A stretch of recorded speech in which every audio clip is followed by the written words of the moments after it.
嘿，大家好，我是 Mike， 欢迎来到 Dr. Mike 的投资频道。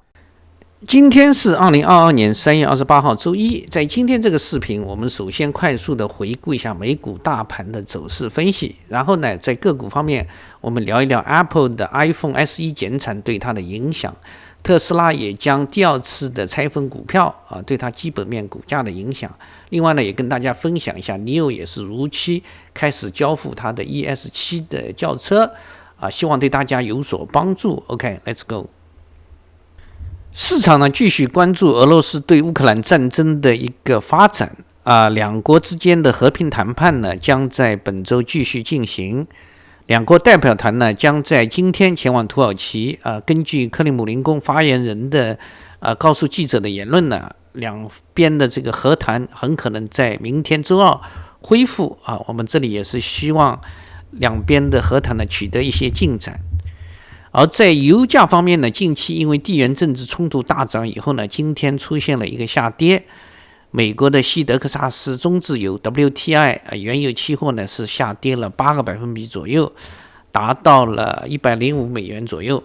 而布伦特原油的期货交易量呢也是7个百分比降低到了每桶111美元左右。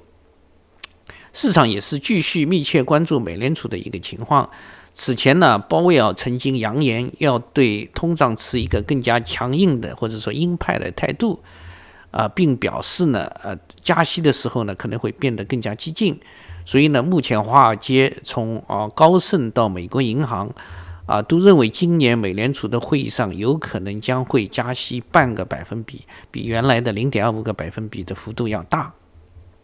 而在10年期的国债收益率方面，我们看到今天呢有所下跌所以呢导致了银行股在今天走低，包括摩根大通富国银行高盛美国银行都跌了，从1个百分比到3个百分比之间吧，都有所下跌。与此同时呢，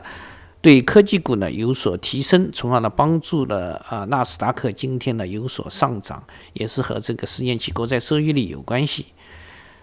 备受关注的这个月度就业报告呢，将在这周五发布。根据目前市场的预计呢，是3月份新增就业岗位在46万个左右，失业率呢会降到 3.7% 左右。而相比之下，上个月也就2月份的新增的非农就业人口呢要更多一点，达到了 67.8 万人，而失业率呢也略高一点，是 3.8个百分比。所以呢，我们会继续看实际的周五发布的数据是否可以击败市场的预期。最终呢，美股大盘今天是收涨的。我们来看一下，道琼斯今天呢是涨了近100点在盘中呢，它也是突破了上方34,900点这一根的阻力位，最终呢是收在了34,956点附近，全天也是上涨了 0.27个百分比。突破了一根关键的一根压力位。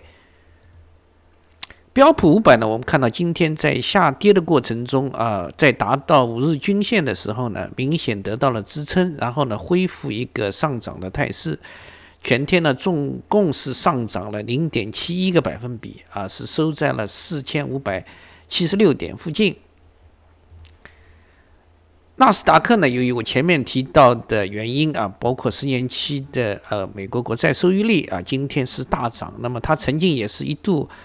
下跌，在得到5日均线支撑以后呢，也是恢复上涨再次突破14800点的这个压力位。全天呢是大涨了233点，是收涨了 1.58个百分比离上方的压力位也就是15000点呢已经非常近了。一旦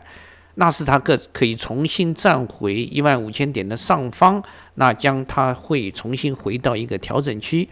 从目前的形势看呢，纳斯达克是走了一个 V 型的一个反转。罗素2000曾经也是大幅的下跌，再次得到203点的支撑位的支持以后呢，恢复上涨，最终呢是微微收率了 0.03个百分比，也是呈现一个继续横盘震荡的一个态势。根据今天最新的报道，由于需求呢低于预期，苹果正在削减它的新的预算型的手机，也就是 iPhone SE 的一个产量。据报道呢 ，iPhone 已经要求供应商将它的$429的新的经济型的5G 手机，也就是这个 iPhone SE 产量减少约200万部到300万部之间，也就是削减原先最初订单的20%。另外呢，还有报道称苹果将2022年全年的 AirPods 的订单呢也减少了约1000万部。我觉得主要原因呢，就是乌克兰的战争和通货膨胀对电子产品需求产生了一个负面影响的这样一个主要原因。本身呢 ，iPhone SE 并不像苹果其他更昂贵的 iPhone 那样受欢迎。2020年版的 iPhone SE 推出到2021年的第4季度，只占到所有 iPhone 销量的12%。那么，自从俄罗斯与乌克兰的战争开始以后呢，包括苹果在内的几家主要的科技公司也停止了 iPhone 在俄罗斯的销售。另外呢，美国、欧盟、日本、韩国都对俄罗斯进行了经济制裁，从而呢也是扰乱了供应链，增加了一个通胀的一个风险同时，在中国方面呢，在昨天我也跟大家做了分享由于新冠的影响，上海已开始通过浦东、浦西轮番的进行一个宵禁。所以呢，我觉得 iPhone SE 在中国的销售可能也会受到限制因为这个新冠的封锁，即使有些客户订了 iPhone 也没有办法到商店提货，所以在这个整个背景下也会影响这个 iPhone 在中国的一个销售。iPhone SE 呢是在3月18号推出的，作为一个预算产品进行销售，但是呢iPhone 进行了一个涨价，也就是从原来的2020年的型号的$399涨到了$429，我觉得这也是一个比较大的一个涨幅。那么在2021年第4季度，苹果呢在中国整个的手机市场的份额呢创下了历史新高。iPhone 苹果呢从6年来呢首次再次夺回来在中国市场第一的这样一个位置。所以呢，接下来由于这个俄乌战争乃至整个新冠对 iPhone 的包括苹果的业绩有什么影响呢？我也会继续的进行观察，有最新的消息也会跟大家做及时的一个报道。苹果今天在日内呢，随着它的 iPhone SE 减产的消息出来以后呢，一度曾是下跌的。但是呢，从技术位我们看到，当它达到5日均线的时候，然后呢，随着大盘恢复反弹上涨呢 ，Apple 的股价也开始恢复最终呢，我们看到它是收在了175.6块，还是微微上涨了0.5个百分比。所以从过去的10天，我们看到它是连涨了10天也就是10连阳，所以呢非常的强势。所以呢目前看苹果的基本面还是保持一个比较好的态势，我们也会继续关注接下来疫情包括俄乌战争对它供应链的影响。不过呢，从技术位它还是保持了一个强劲的上涨态势，所以呢，我也是继续持有我苹果的仓位，继续看多苹果。在以前的视频中，我跟大家做过分享随着谷歌和亚马逊做出了对股票进行拆分的这样一个举动，当时呢，我认为特斯拉也马上会进行这样一个股票的拆分举动。果不出其然，今天特斯拉宣布在不到2年的时间内呢，进行第2次的股票分割。特斯拉在一份监管文件，也在一条推文中说，他计划呢在即将举行的年度股东大会上提出增加股票数量的一个请求，以便呢特斯拉能够以股息的形式来拆分股票。我们知道最近呢特斯拉的股价涨势非常不错，现在呢一股已经超过了$1000，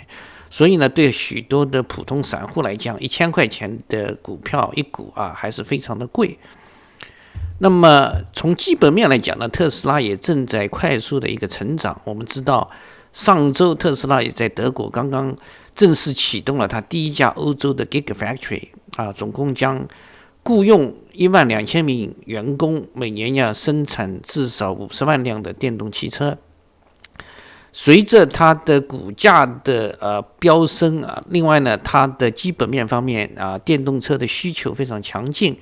它在柏林，包括在美国奥斯汀的整个的工厂的建设，也在得到一个快速的进展。这样一个情况下呢，特斯拉决定再次对股票进行一个拆分。那么特斯拉公司也表示，它的董事会呢已经批准了这项提案，但是呢，它最终以股息的方式拆分股票呢，取决于董事会的一个最终的一个批准。我们知道特斯拉呢是在2020年9月份进行了5:1的一个股票分割，当时呢，在特斯拉宣布计划出售价值高达50亿美元的股票后呢，一天就生效。那么在这一次，特斯拉在提交给美国证券交易委员会的文件中说，它将在即将发布的声明中呢，包括更多的信息，包括它这一次的年度股东大会在什么时候开，在哪里开等等。到时候呢，在股东大会上的一个重要的日程，就是会讨论是否批准它的股票的再次拆分。我个人觉得呢，特斯拉在2年内启动第2次股票分割是一个非常明智的一个战略举措，也是在我先前的预料之中。因为虽然呢，这个股票拆分对特斯拉的基本面没有实质的一个推动作用，但是从技术面股票拆分以后，就像我前面讲的，从而使更多的散户可以有能力来购买特斯拉的股票。从而呢，从市场上来讲呢，将很大的增加特斯拉股票的 liquidity， 就是它的流动性，从而在短期来讲呢，是对股票起到一个非常大的一个催化剂甚至呢，可以在短期内导致特斯拉股票的一个暴涨所以呢，总的来说呢，这是对特斯拉的一个非常好的一个利好消息。特斯拉的股价，我们看到在今天它将进行第2次的拆分股票的消息出来以后呢，对它的股价起了一个很好的推动作用。一开盘呢，就一个非常大的向上的一个跳空高开，然后呢持续上涨，在盘中呢也是突破了上方1072块钱的这根压力位全天再次强力上涨了81块钱总共是收涨了8个百分比又是暴涨。最终呢是收在了1092块钱附近，而且我们看到它今天的交易量也是比前2天都要大得多，也是属于一个放量的一个支撑的一个上涨。所以呢，从基本面我们看到它的德国的 Gigafactory 已经开工了，那么现在它的德克萨斯的工厂也是取得了很大的进展，所以呢，基本面也是支持它的上涨，在技术面也是非常强劲，所以呢，我也是继续看好和做多特斯拉，继续持有我的仓位。NIO 方面，在今天呢，它按计划向车主开始交付它首批的 ET7 的车辆，标志着这一款 NIO 第一款的一个轿车电动车呢，开始在路上可以行驶。NIO 呢，将车辆交付给了安徽省合肥市的一个当地客户。合肥呢是NIO中国总部所在地，也是江淮NIO工厂的所在地。那么NIO呢发布的一份新闻稿上也说，其他城市的 ET7 也正在发送中，不久呢也将交付给客户。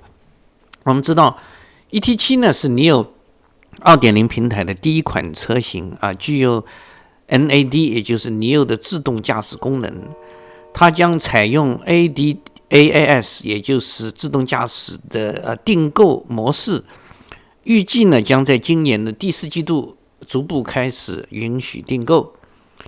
NIO呢公司方面表示，自3月5号开始试驾以来呢，中国80多个城市的用户已经体验了 ET7，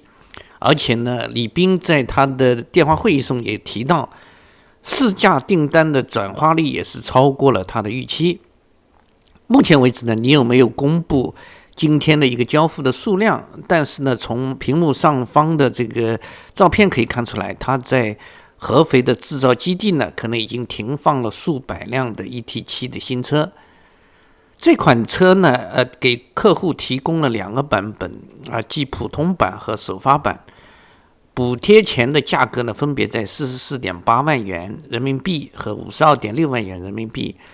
如果客户选择电池租赁服务，也就是 BaaS 的话呢，它的起始的价格呢，还可以至少降低7万元人民币。根据中国目前的新能源的补贴政策，价格超过30万元的人民币呢，无法获得补贴。但是支持电池交换的车型除外，所以呢，这是对NIO的一个特有的一个优惠政策，因为NIO呢都可以使用这个电池交换技术，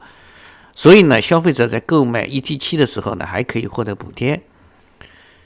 预计呢，在这周五，也就是4月1号呢，NIO将宣布3月份的交付数据，到时候呢 ，ET7 的交付量呢，我们就会知道。